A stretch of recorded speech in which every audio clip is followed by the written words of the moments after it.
for that. And let's begin. So a little bit about my favorite quote. There's a song by Janelle Monáe that goes, what's the name of the song? It is I Like That. And she had this quote that I just loved in it. I'm the random minor note you hear in major songs. And I find this to be really influential for my own life philosophy. You know, you've got your own thing going on. No matter what is happening elsewhere, maybe something's a trend, but your specific contribution can contribute to that major song in a way that is unique and special and adds flavor to what's happening, whatever's happening. So whether you're in school or you're working on a project or you're in a work environment, um, offering something of yourself and being proud of your own individuality is going to take you very far. So I'm going to start off with how I got here, right, as I was saying, and then I'm going to give you a little bit of a preview into the design process. I know many of you maybe have watched Project Runway, but working at a large company like Victoria's Secret, it's a little bit different because you've got so many different people at play in order to realize the mass scale of clothing that goes out to market. And then different strokes. This is where I'm going to talk to you about the three companies that I've worked at and how I've adapted myself to work within each brand identity. And then finally, there is a little prompt I have for you should you choose to do a little exercise on your own, inspired by my journey. So here's baby me. I was probably 14 or 15 here. This is at my high school. I'm from Chicago originally, upstate suburbs, Libertyville. And we had a fantastic clothing sewing program there. I should say it was just one class, but we were allowed to take it as many semesters as we wanted. So I took my first class sophomore semester, and then I basically took it every semester afterwards because it was such a joy, and every semester I was able to build on it more. So in the beginning I was buying patterns, but then I slowly started to make my own pieces rather than from combining patterns to designing the patterns. This was one that I was very, very proud of. I combined like a dress pattern on the bottom and a blouse pattern on the top, and it came up with this dress. It's satin on top and stretch cotton on the bottom. So here is my original sketch. And these are all the patterns that I used. I'm not sure if any of you guys sew, but my major resource, I was not in the city. So my biggest convenience for getting any sort of sewing supply was Joann's. And I love Joann's. I think they've always had a fantastic selection for beginning sewers. And you see these companies have been around for a really long time. McCall, Simplicity, New Look, Butterick, and Vogue. So this is what people used to buy at the store to at-home sewers. They would buy these patterns, and I had just boxes and boxes of these where I would learn how to sew. And that was my sketch, and then this is what it became, and I was very proud of it. And in addition to high school classes, I also went to the Fashion Institute of Technology to take pre-college programs, and I highly recommend that for any of you who are interested in learning more because it's very hands-on. You get to meet a lot of other students. You get to immerse yourself in the New York Garment District. So there I am up there at Mood. I was so excited because these kinds of fabric rolls only can exist in a larger store like this. And on the bottom was a denim jacket project that we all did. And you can see how the project was to make a denim jacket, and everyone did something a little bit different. And in the middle here, you use the same workrooms as you would in college. So I've known these rooms, you know, for 4 years, very, very intimately. And industrial wise, like in manufacturing, each machine does a different operation. So rather than a typical sewing machine where you just can choose the settings as you will for sewing an entire garment. Manufacturing is different because you've got a sewing line where each person is responsible for just sewing the sleeve on or just finishing the hem. So you learn how to use each one of these machines. So what you've got right here on the bottom is like a regular straight stitch machine. And then over here in the back, this one that looks a little bulkier in white is a cover stitch machine. This sews basically using 3 needles at a time. So you've got all different kinds of machines. You've got these industrial ironing boards that are so wonderful. I really miss them. Wish I had them at home. And there are all different size mannequins. You've got mannequins with legs, mannequins that are just with a skirt hem. And then you've also got bust mannequins that are just for tops and swim. So that's a little intro to FIT. And this is me again when I was in college. So I did pre-college at both FIT and at Parsons. And I enjoyed both of them. I definitely found that they had differences. FIT is definitely more thinking about the mechanics of things. You know, you learn about the history, you learn about the inspiration, developing your own ideas, but there's also a lot rooted in practicality, in sewing your own garments, in understanding construction, procuring materials. And I think Parsons was much more theoretical, very artistic based. One big change is that Parsons has a intro program where you kind of learn all different kinds of art styles, drawing, painting, sculpture, for your freshman year, and then you choose a specialization. Whereas FIT, you kind of delve straight into whatever career you want to go into. I knew I knew that I wanted to be a fashion designer, so I decided that. And FIT is also more affordable because it's a city school. It's funded by the city and the state, so it was just all around a good option for me. But I would encourage anyone to try out multiple pre-college programs. I think they all offer some sort of summer or evening and weekend program that will allow you to understand what is the best fit for you. So this was me in the middle of working on a thesis project for my sophomore year. So the FIT degree is broken out in terms of associates and bachelors. So it's 2 years of associates, 2 years of bachelor. As an associate, you basically learn basic sewing. And at the end of it, there's a thesis project. And for your bachelor's, you would choose a specialization, whether that be evening wear or intimate apparel, menswear, children's wear. There's a whole bunch. So that hoop skirt that I was working on here is actually what I used to be the basis of this dress that I made. So the inspiration for this semester was Valentino. So you can see there's a lot of red. He was famous for using this specific red. Very romantic, feminine designs, lots of ball gowns. And I was inspired by this fabric that I discovered called Silk Gazar, which it's silk, but it's got a lot of structure to it. So if you pleat it, it kind of just sits up there, which I love. And that was, you know, a friend of a friend who I asked to model for me, and then another friend who helped photograph. It's really much like that. When you're starting out, you're just everyone wants to build up their portfolios. So then my photography major has something in his portfolio, and then I've got a dress for my portfolio. The model has a dress for hers. It's all very circular and integrated. So definitely network with all the students when you get to college so that you can all put your unique talents together and create something wonderful. So yeah, and this actually, I was going to say, this has like a hardware, and it's literally wire from Home Depot that I had to make and put into this skirt, but I was very proud of it. That's my thesis of my associates. And then next in bachelor year is when I decided to specialize in intimate apparel.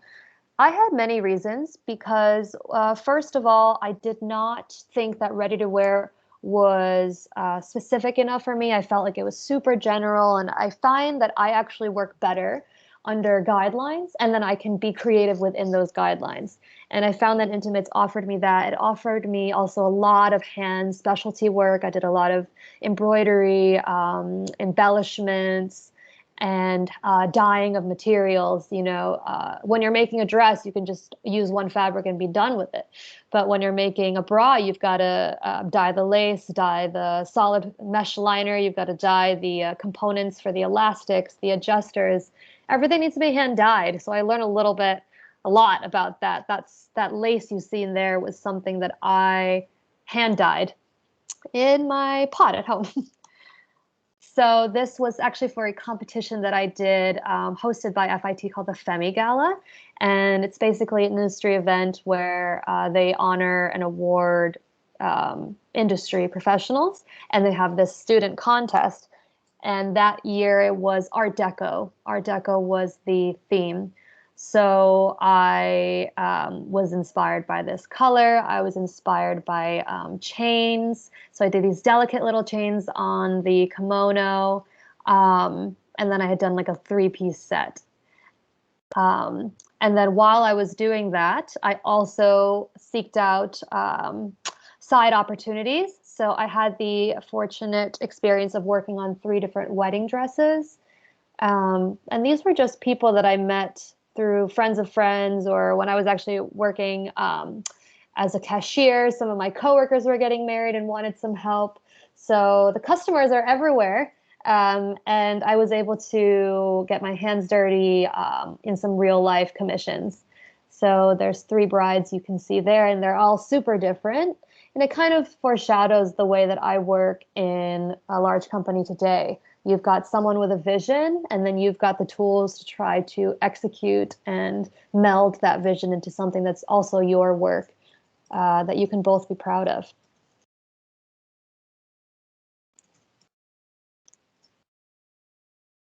So this was my next job.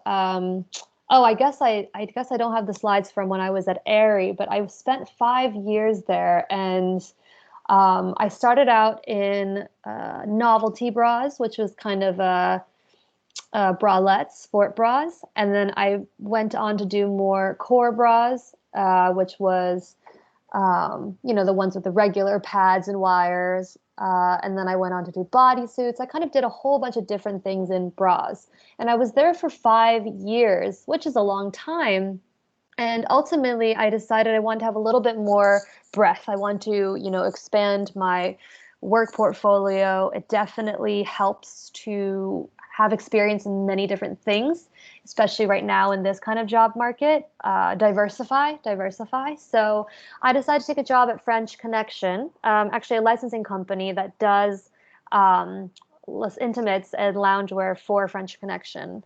I don't know if you are aware what a license company is, but it's essentially when you have a name, but you don't have the expertise or the bandwidth and the team to develop something that's specialized. So you license your name out to a company that specializes in it, and then they pay you a royalty for using your name, and then you basically get to benefit off of their expertise. So one example would be Beyonce with Ivy Park. She licenses her name to Adidas. And then in this case, this is French Connection licensing their name to Gelmart to produce intimate apparel. So this was something I had worked for them, sleepwear, very luxurious. This was using knitwear, cashmere, and modal. So these are some cashmere sets here and a modal set here, and you can see how different the visual is here versus before. And this is part of the process, the mood boards. So the way that licensing works is, well, you always look for, always create these giant vision boards, right? But for a licensing company, they kind of dictate certain things to you that you need to stay within. So these pages at the top represent the color palette for each month. Usually deliveries are once a month. And you have the color palette, you have the mood boards of the actual French Connections company, and then you've also got some images that are specific to lingerie that kind of help translate the image from their ready-to-wear business. So if they've got, a dress with ruffles, then I want to try to find a bra that has ruffles in its own way. and then the colors will apply per delivery as the concepts change. So this is what resulted. This was from, let's see, I developed this in 2017 because this was with French Connections Spring 18 line. In general, we work on a year-long basis. Some things can be chased, but if you are working overseas for production, you generally need to work a year in advance. So you can see how the colors change between January to February into March. And you can see our lovely sketches here for little groups. We've got a mesh group, we've got a scallop lace group, and then like a loungewear. This is for knits, this is for modal, and then cashmere. Every delivery has its own specific point of view so that when the customer comes in, they see newness, they're excited, and they'll pick up something new. And something that I wasn't used to working on, which I developed some skills in, was packaging design and branding. So up top, we were looking at how do we want to package our pajamas. You could do a wide band, or you could do like an X with a band, or you just do ribbon and attach a hang tag. Different options that we presented to the licensor. And then down here was some labels that I had worked on for the brand.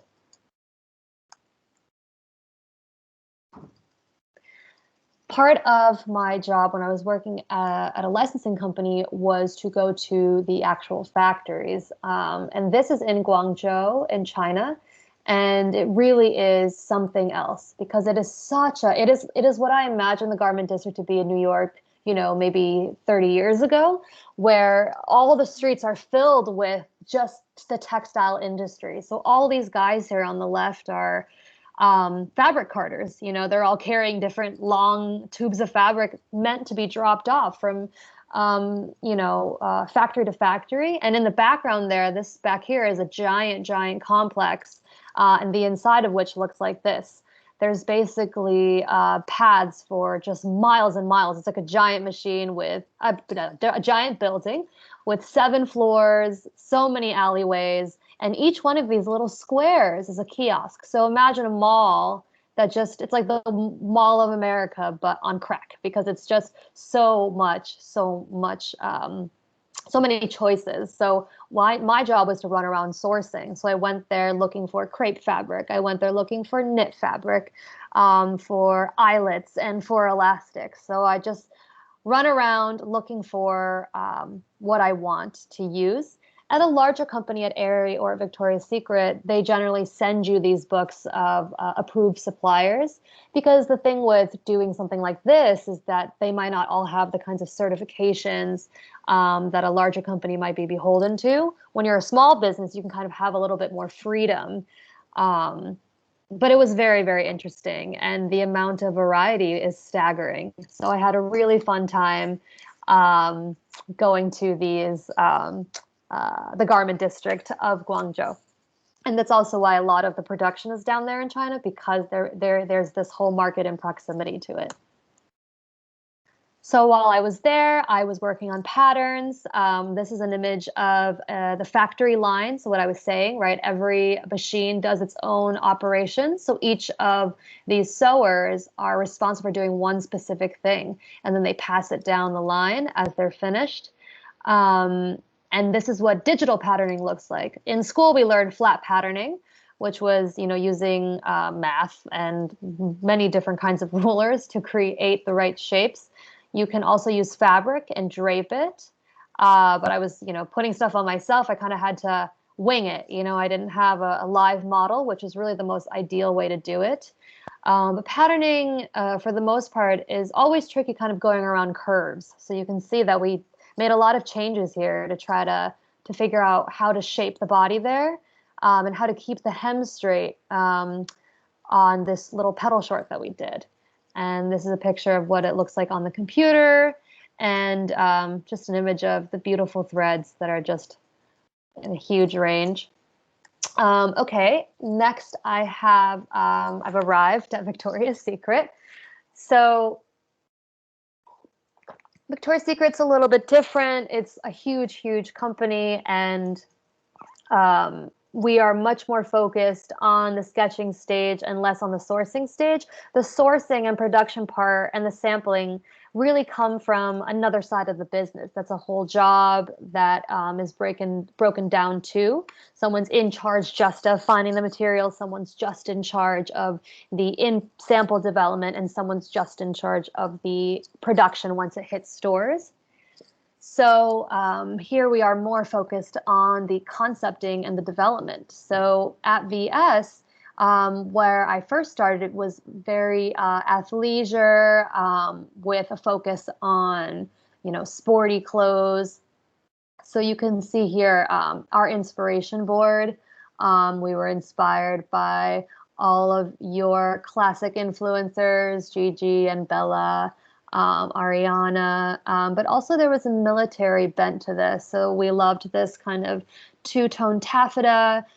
We liked the camo over here, this print, this little soft jogging set that had inset color blocking, and then some military jackets. So that translated to the sketches over here, which you can see we put in that little set, but we've also done some rompers, some bodysuits, really thinking of it as an entire collection. How do these pieces work together? You've got a whole bunch of different bodysuits, but they can all go back to this pant. Or you've got the jumpsuit that's a standalone sign, but the recurring detail is that there's these patch pockets that are in both the jumpsuit and this button-down oversized jacket. And this is what the product looked like in reality. So you can see from concept to sketch to sample just how far it went. So we've definitely managed to keep on that camo and that two-tone taffeta. We also had this lattice effect going on this bodysuit and on this legging.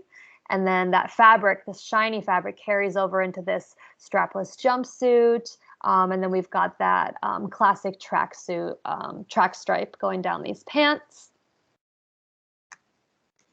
The concept for March was a little bit different. It has a much more softer spring handle.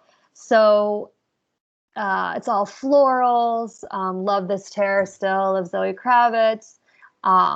We liked how this guy was had that transparency going on. Definitely transparency was a big deal. We liked the sheerness of the spacer jacket and this little windbreaker.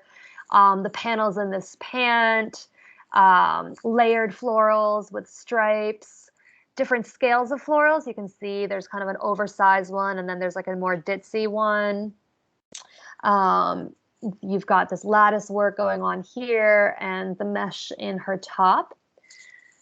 And we always try to create inspiration boards from a multitude of resources, because that's kind of how overall arching trends happen is throughout the collective.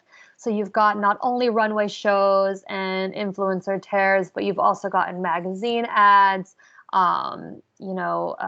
just things people post, and some vintage images even all over the place, just to create that very clear, very defined and unique vision. If everyone just had this one picture, it would be different than if you had the whole thing. Because also what you're doing here is developing an inspiration board that all designers can work towards.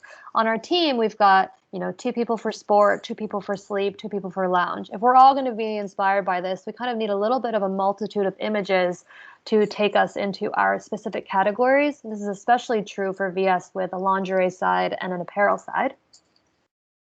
So from here, this is what the collection looks like. You've still got this jacket, which carries through, but we've layered on that hero floral. So you see that it's our hero because it's in our bra top and our bike short and our jogger and our shorts. And it's even incorporated in its own way through graphics, which, by the way, is its own team. We have a print team and we have a graphics team that works on just how to translate those prints into a graphic mindset for tees, for fleece, all different kinds of things. And it's been worked on also with shoot photography. You can see that it's a little bit more sunny, a little brighter for spring, for the last drop of winter, which really is spring, March, or sorry, it's spring. Um, and then this is where I moved to after that, which was more lounge. So instantly you can see the difference between kind of where I was working at Pleasure to kind of where we became, which is lounge. And that focuses a lot on at home wear, right? And it's been a huge, important sector in apparel in the last year and a half because everyone's been staying at home, everyone's, going to school and working from home. So the key word is comfort. So everything that we do has to be around that lens. So you've got comfortable sandwash jersey, then you've got comfortable cashmere knits and comfortable brushed jerseys, comfortable modal, leggings. Everything is done through that lens. You can see it from the visual too, how much we've taken that into consideration. And then this is a little cheat sheet of earning potential.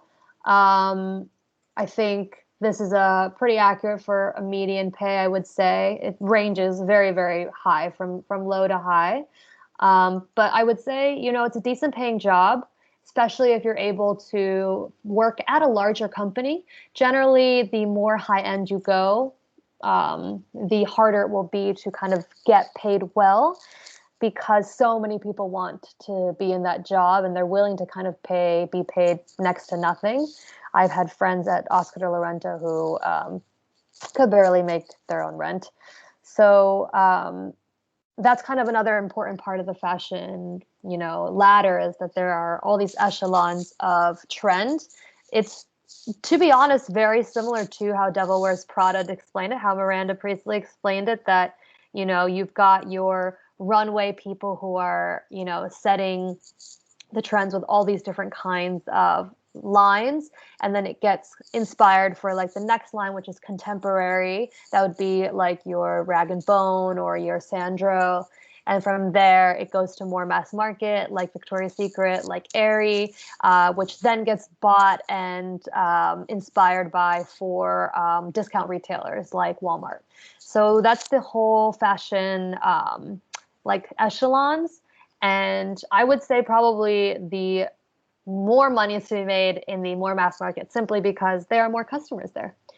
Entry-level education, yeah, I think bachelor's degree is really important, and but probably do not need anything more than bachelor's. You can also figure it out by yourself if you are extremely tenacious and can be a self-learner and know how to use software, right? Whether that's AutoCAD or Illustrator, in conjunction with just being really on top of trends and having a good eye. I think the most important thing is training your eye and learning history, because history repeats itself and fashion is a cycle. Number of jobs, job outlook, employment change. Yeah, all that looks pretty right to me. How to become a fashion designer, have a bachelor's degree, learn about textiles. Yeah, textiles, I think, is a really huge thing. For me personally, I am very, very inspired by the fabric. I can look at the fabric and know what I'm going to do with it. There's a reason why so many of those challenges for Project Runway were all about going to Mood, finding a fabric, and using that to be your starting point. Although now more and more, with 3D technology, that's a whole section that I'm still trying to figure out how to learn, because we're starting to do 3D garments. And that requires a bit more programming knowledge, which I certainly need to brush up on. And the other element is, yes, developing a portfolio. The beauty of a portfolio is that you kind of format it however you want. The general format is just that you have inspiration. It's like what I showed you guys, inspiration, sketches, in process, and final garments. And that's what they'll ask for your college application. And it's what will be asked of you if you go out once you graduate to look for a job. Important qualities. So, artistic ability. I would say this is important, but not everything, because I personally am not super strong at sketching, but I can express my vision through draping and through the garments that I can pin up. So, however, you can get your idea across, what matters is that you have the ideas. Communication skills to get your ideas across. It's important to communicate effectively, especially working overseas. So much of our manufacturing is done in China, in India, Sri Lanka, Vietnam. So, all these places, you've got to give them really clear directions so that they will follow your instructions from the get go. You'd be surprised how much can fall through the cracks or be lost in translation. If if we draw a fold on a dress just to give it some attitude, they think they have to add a seam there. So it's important to be really clear about what you want to do there. And once you have that down, though, you can really create so many amazing things and draw on the expertise of the industry leaders around the world. Because, for example, China is a leading example of intimate technology. They are able to develop, the right kinds of pads and fabrics that can, stretch 2 times what anything else can stretch right now. They can develop sustainable fabrics from plastic bottles. There's a lot of innovation that goes down there that you can leverage. Computer skills, definitely, especially, being, again, a global company. We need to use the computer for sketching, creativity, always be looking for inspiration. If you're someone who is very inspired by image, I think this would be really a good career for you because everything is so visual. That's not to say that touch um, and sound, all those kind of senses do factor into design. There's some beautiful documentaries on some creative greats that kind of touch on this exactly. But I think number one is visuals. Make sure you understand where you are from a aesthetic point of view. Decision making is certainly important, especially as a team. You have to take into account everyone's opinion, reach a consensus, and do it in a way that makes everyone feel heard. And lastly, detail oriented. This is something that I'm extremely good at and extremely useful at my job is detail oriented.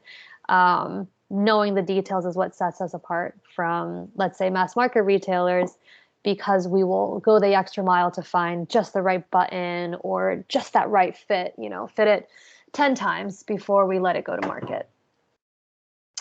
And finally, I have this internship challenge question for you. So I would like for you to imagine that you are the head designer of a major fashion brand, and it can be one that's existing that you admire or your own. Name the brand if it's your own and create a design philosophy to fill the about page of the website. I say this because this is a really big part of how brands that are small are starting out and growing. Like Pangaea, it's a big fleece company. They have a lot of marketing on their Instagram, on their website that really draws the customer and sets them apart. So the about page is important. And also to give some feedback around the person behind the brand. I think everyone's looking for more transparency, visibility. So describe your background, what inspires you. It can be anything, absolutely anything. Your design process, what your target customer would be, who do you want to sell your product to. It can be as narrow or as specific as you want, and to name some of your best-selling styles. So for VS, I can tell you that it's our legging, as our softest legging ever, has been a huge bestseller, and that's something that we would want to build on season after season in new iterations. So what would you say that your best-selling style is? Because every company needs those core pieces that kind of run the business while you and can fund the business while you find other creative out there designs to feed your aesthetic creativity. And then lastly, you can create an accompanying inspiration page with images to direct your collection for the upcoming fall winter 2021 season. And you can also add in any sketches if you have any ideas. Those can be on a mannequin or just simply on flat, or pictures that you kind of draw on top of. There's a million ways to ideate. And with that, I think that's my presentation for you. If you guys have any questions, please. Oh, it looks like there's something in the chat.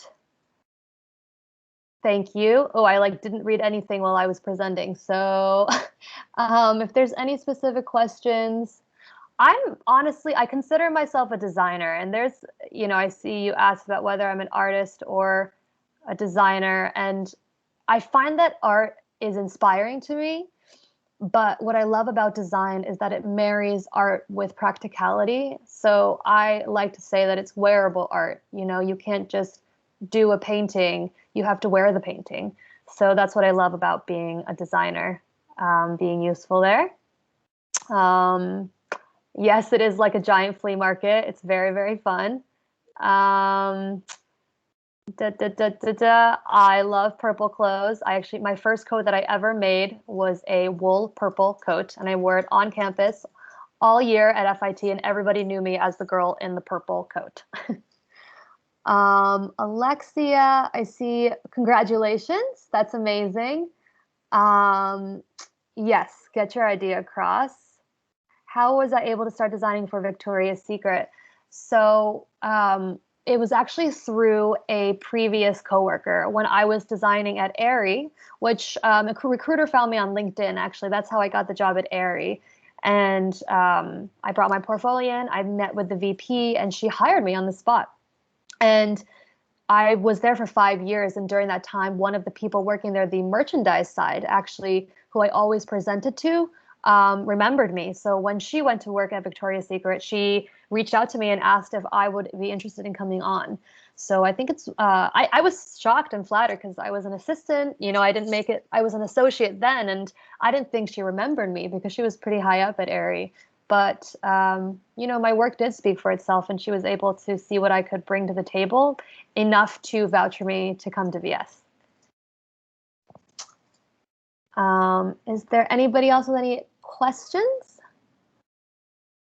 I just want to say that's very impressive. The fact that you worked for Aerie for 5 years and that higher up remembered you, that I'm a true believer of things happen for a reason, and it's all about the people you know. That's just like, I'll take an example, like the Department of Education. Like, I feel it's like about the people you know to kind of, move up in the ladder. So I applaud you. You're a great inspiration. Thank you very much. Thank you. Yeah, I'm so happy, and I remember when I was a student, just kind of scared about what my future was going to be and not sure if I was going to be able to find a job. And I will tell you that after graduation, I had 3 interviews, both kind of one after the other, that kind of crushed me and then brought me back up again. And definitely it's one door closes, another one opens. I was interviewing my dream job that I wanted to work for actually was Calvin Klein after college. I got an interview there, but I didn't get the job because they ended up going with an intern who had more training with the business. And that's something else I highly, highly encourage you is to get internships. But the most important thing is to get out of your internship the right contacts, because I was always told to get internships, and I picked up whatever I could, but I didn't know how to really use those to my advantage. So what you want to do is try to maintain relationships with at least a couple people that you connect with, because trying to make a connection with everybody is not going to go anywhere because it's not genuine. And also, as you're an intern, you're probably going to do a lot of errands, which will lead you to all the different places that they work with. And you should keep those contacts of all those factories, because say you work in your next company and they need someone who knows how to make socks really well. You can say, well, my internship, I worked with this factory. And then you've got a contact. I think fashion is notoriously closed book with their sourcing. So that's a really valuable thing to do as an internship, and also was the reason why I did not get my dream job. But it's all good because I didn't even realize how good of a job Aerie would be. I actually interviewed at VS as well after Calvin Klein, and they had me do a project, and I was given 2 days to do it, even though normally they're given a week, because the person who was interviewing me was traveling afterwards. And I killed myself, pulled an all-nighter. I didn't sleep. and every tech problem went wrong. I showed up late. It didn't go well. And I was, really crushed. And then a little bit later, I got an interview request. Oh, I had interviewed with Aerie in the beginning and didn't hear from them for 3 months. And this is how it works. You just, big companies, you get lost in the shuffle, then you get pulled out again, then maybe they don't want to hire you, but then they do. So they reached out to me again, and I had my portfolio with the project I did for VS. I just kind of tweaked it, but I'd already done the work, and I got the job. So it's really not linear. I cannot stress that enough. Some of my friends have lost their job during the pandemic, were able to pick it up somewhere else. So thank you. I definitely feel very fortunate, but that's not to say that I did not work very, very hard for it. So I think definitely have grit, and you will get through to whatever your dream is, whether it's fashion or not. Who inspired me to be a fashion designer? So ironically, I chose it in middle school because my dad himself, he came from China and he had skipped high school, went straight to college. He was an econ major. He was like very smart, works in finance. And he had it in his head that like I had to choose my career after 8th grade. And I'm pretty sure there was just an ad on the TV about fashion design school, and I just thought that would be fun. And he was the one who said, okay, well, let's build your high school course plan. Let's make sure you sign up for some pre-college programs. So even though it was kind of just by accident that it happened, those classes that I took in high school and in pre-college helped me realize that, oh, I'm like this, I'm good at this, and I'm on the right path. And ultimately, my mom said that her grandmother, who I never met, was super, super handy. And everything that she would walk behind other people. Oh my God. Well, I still don't understand football. She would always be walking behind people whose clothes she liked, and she would follow them until she could figure out how to make it herself. And then she would make that for my mom. So I guess somewhere back in the lineage, there was an influence. And I think the other part of me is that I've always wanted to look different. I guess just be different. I don't know if it's also being an immigrant. I was born in China, came here, and didn't feel like I really fit in. And I kind of like, and then it didn't really work out trying to fit in. So I guess at some point I was like, fine, I'll just stand out. And having my own style was kind of part of that identity. That is still part of my identity that I'm still so proud of today. And why everyone loves fashion, I think, and clothing, because it is an extension, an expression of who you are.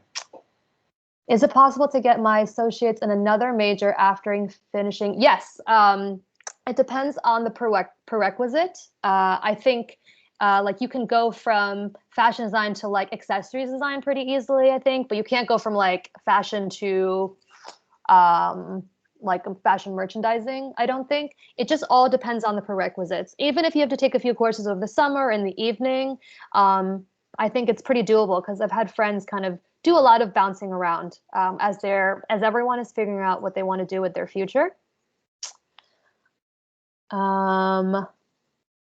Okay, I think that was all the questions. Anything else? Or you can just tell me about what you want to do with your life, and I would love to hear it.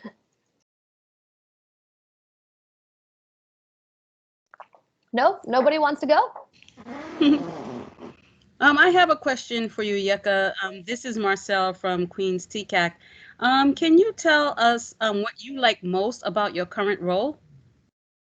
That's a great question, Marcel. My favorite thing about my current role is that I have the ability to be creative. I think honestly that's the most important thing to me is being creative and being able to problem solve. Working at a company like VS, every day there are 5 new problems that showed up, like for whatever reason, like, oh, we can't get a delivery on time because there's the blockage of the Suez Canal. Like, what are we going to put in stores instead? Or, oh, the factory just, is not certified for like developing this kind of material. What can you do instead?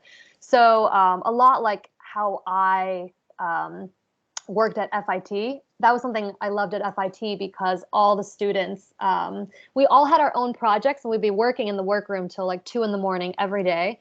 And all of a sudden there would just be like dramatic outcries, like in Project Runway, where like you've cut your garment, or like the zipper you tried to put in totally failed. And there was just this beautiful sense of camaraderie where everybody came together and tried to problem solve whoever's garment was messed up to evolve into something else. And more often than not, what you designed in your head is different than what you ended up. And it's better for it because you've problem solved along the way. And that's a lot of what our collection is a lot of missteps and mistakes, and being able to change and move. Also, working at a huge company affords you the opportunities to travel. I think that's been so important to me. So I've been lucky to go to Europe for inspiration trips. I've gone to Sri Lanka and Vietnam to work with the factories, and meeting people from other sides of the world. I cannot stress enough how much it makes you grow as a person, and to understand that there are different viewpoints, and how to treat everybody with respect. So that's also a huge part. Travel is very important to me. Yeah, entrepreneurship. Oh my God, huge. There's LIM, I think there's like there's a fashion business program there that one of my friends took. So that might be interesting for you to look at. I think FIT also offers a certificate program for fashion entrepreneurship and sustainability entrepreneurship, which is another really big program that people are going after. But I wish you all the best, Alexia, to start your own business. And that's really inspiring.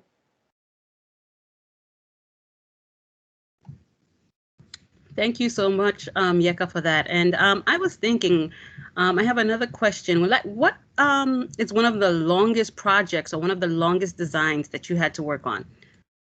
Like for work or for school? Both. For school, it was probably that garment that I showed you guys the picture that was teal color that I did for the contest. That was over the course of 6 months. For this project, we had several checkpoints. Basically, they had everyone in the class, it was like 25 people, submitted a sketch. And from that sketch, they selected, I want to say 9 people. And then 9 people had to make the garment to 50% completion. And then they chose 6 people to finish the garment to 100%. And those would be the 6 that would get to go to the gala. My work project, I mean, probably this I personally did not work on, but one of our biggest bra frames at VS is the Knockout Front Close. It's a bra within a bra, maximum support sport bra, and you basically clip a bra first, and then you pull this fabric and you zip over it. And that whole thing engineered together took at least 2 years.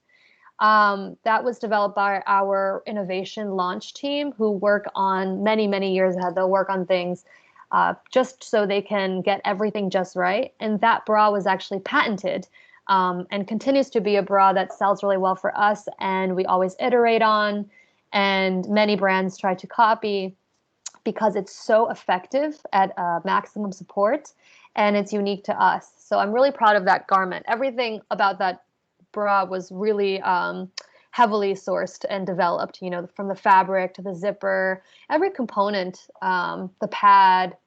That was a really cool project that we worked on. Awesome. Thank you for sharing that. So students, do you have any other questions for Yeka? Anything at all? She's here to give you ideas, to talk to you about anything that you'd like to learn about, the fashion industry, or even Victoria's Secret.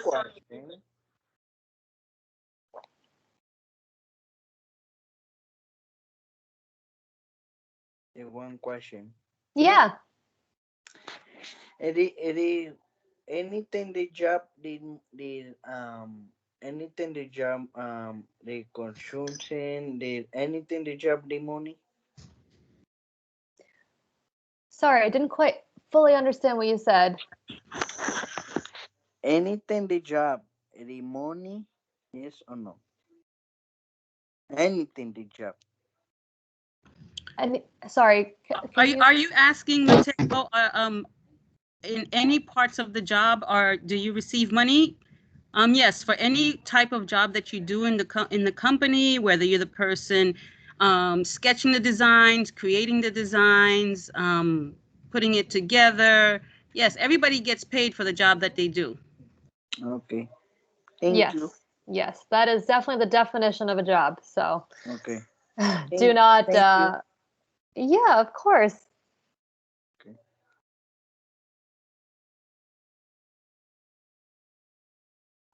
And Yeka, what's the least favorite thing about your job? Is there anything that is like really difficult that's the least favorite thing? Yeah, I think maybe it's, well, one is sometimes the hours because we have very specific deadlines. So we have crazy hours sometimes. It kind of never changes. As a designer, you're the beginning. So whenever anybody wants anything to happen, you have to create it, and everyone else's job is to move it along, so to speak. So the work of the work starts with us, and we'll sometimes be working all nights and weekends. That I do not enjoy.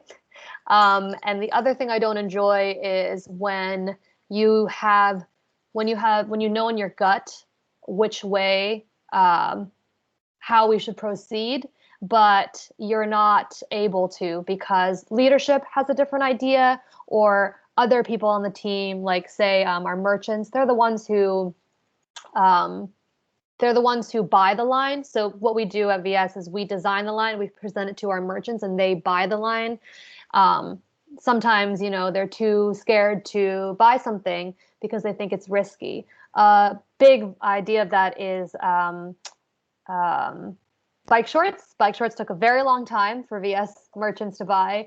Another one was velour, velvet. That took a very long time too. So when there's things that you know are on trend that you want your merchant to buy, but they're not willing to because not enough other people in the market have done it, that can be very frustrating too.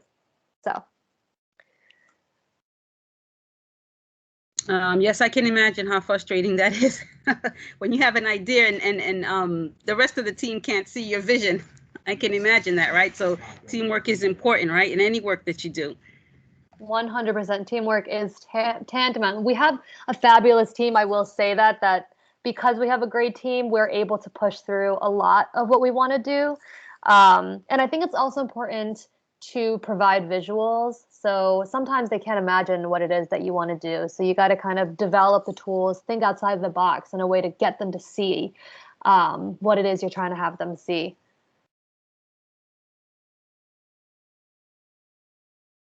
Great. Thank you so much, Yeka. My pleasure. So I don't see any more questions in the chat. So if there are no more questions, we'll wrap it up for today. Everybody, please give Yeka a fantastic round of applause for all this amazing Thank information you. and advice that you gave to us. Thank you so much. You're Thank you. welcome. Thank you. Thank you all for listening, and good luck.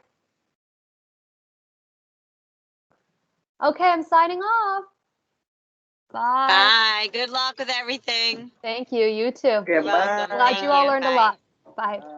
Bye. Bye. Bye. I'm out.